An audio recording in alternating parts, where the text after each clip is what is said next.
Le temps de Dieu. Dieu a un temps pour tout et tout à son temps. La constante de temps de Dieu est de 1 jour, 24 heures pour Dieu et 1000 ans pour l'homme. Dieu au moment de la création a pris 6 jours et le 7e, il est allé se reposer.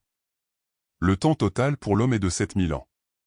Le temps d'existence de la terre. Dans la parole, il n'y a aucune référence au moment exact de l'existence de la terre, seulement une référence au fait que le temps avant la désobéissance d'Adam et Ève n'a pas été compté.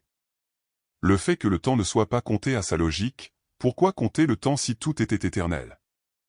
Ainsi, la terre peut avoir des milliers, voire des millions d'années, mais ce terme n'est pas référencé dans la Bible.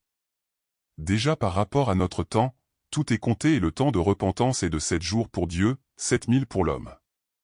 Nous savons aussi que le 7e jour est le jour du jugement, ce qui nous laisse moins de temps. Jésus a également dit que si ce temps n'était pas raccourci, même les élus n'auraient pas de salut. Nous ne savons pas exactement combien de temps Dieu est retiré à ce temps, mais nous savons que Jésus a dit « Je viens tôt ». Alors, si vient tôt, viendra à la première veillée? Dans les 3 premières heures du temps de Dieu par rapport au dernier jour? Qu'est 125 ans à notre époque du dernier millénaire? Viendra-t-il à la deuxième veillée si c'était 6 heures du temps de Dieu? Qu'est 250 ans à notre époque, dans le dernier millénaire? Mais il y a d'abord la grande tribulation. Bien qu'il soit écrit que l'on ne peut pas connaître le jour ou l'heure, il est aussi écrit que celui qui sait calculer doit calculer pour connaître les temps. Les temps sont également marqués par les temps des événements prophétiques, qui visent à ne pas laisser la foi se refroidir lorsque nous voyons les prophéties s'accomplir. La prophétie à venir est le temps de la grande tribulation. Pouvons-nous déterminer le temps approximatif? Oui. Nous avons les données concernant le temps dans l'Apocalypse et aussi dans le livre de Daniel. Nous avons aussi les heures d'éveil, qui sont calculées toutes les 3 heures et nous connaissons l'heure à laquelle le Christ est normalement apparu au monde, généralement tôt, n'est-ce pas? Ce calcul vous mènera à une date approximative de 2030. Selon le calendrier hébraïque, nous sommes aujourd'hui en l'an 5784, ce qui signifie que le 6e jour touche à sa fin. Nous vivons aujourd'hui le temps après Christ, nous sommes en l'an 2023 après Christ et le temps du Christ est 3000 ans, le 3e jour est déjà le présent. Le 3e jour va de 2000 à 3000 ans et le 6e jour va de 5000 à 6000 ans. Cependant, il y a un calcul beaucoup plus simplifié qui a toujours été présent depuis le début du plan de salut de Dieu. Si vous calculez que la durée de vie totale de la génération de cette à Noé vous aurez 6695 ans, ce qui correspond au temps de base du projet de salut, ce serait l'année du jugement, mais rappelez-vous, ce temps a été raccourci, ce qui signifie que, on a encore moins de temps. Nous vivons aujourd'hui le temps après Christ, nous sommes en l'an 2023 après Christ et le temps du Christ est 3000 ans, le 3e jour est déjà le présent. Le 3e jour va de 2000 à 3000 ans et le 6e jour va de 5000 à 6000 ans.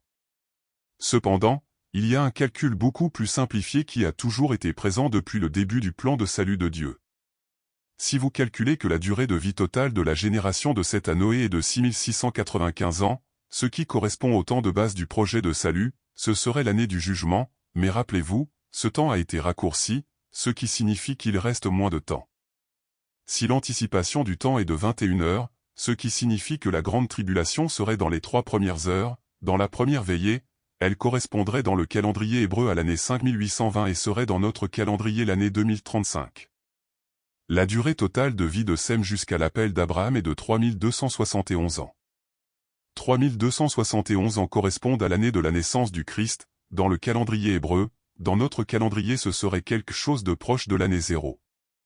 Ce qui en ajoutant les 3000 ans du temps du Christ donnerait quelque chose de proche de 6271 ans, 451 ans après l'année 5820 du calendrier hébraïque, ce qui peut correspondre aux années de l'enlèvement, l'année 2486 de notre calendrier. Bien sûr, il peut y avoir une certaine marge d'erreur, mais ce sera le moment approximatif. Donc, pour la grande tribulation, il nous manquera quelque chose d'aussi proche que 10 ans au plus. Comme une prophétie qui marque le début de la grande tribulation, nous avons l'effondrement mondial du système financier et une 3e grande guerre, que, selon la prophétie, il y aura une alliance entre la Russie, l'Iran, la Syrie, l'Irak et le dernier pays qui me semble la Turquie, mais qui pourrait être la Chine. Selon la prophétie, la Russie perdra cette guerre actuelle, mais reviendra avec une grande soif de vengeance.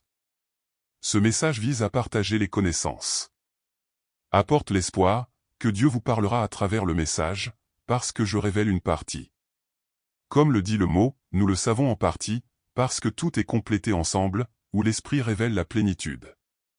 Partagez la vidéo et regardez beaucoup d'autres déjà réalisées.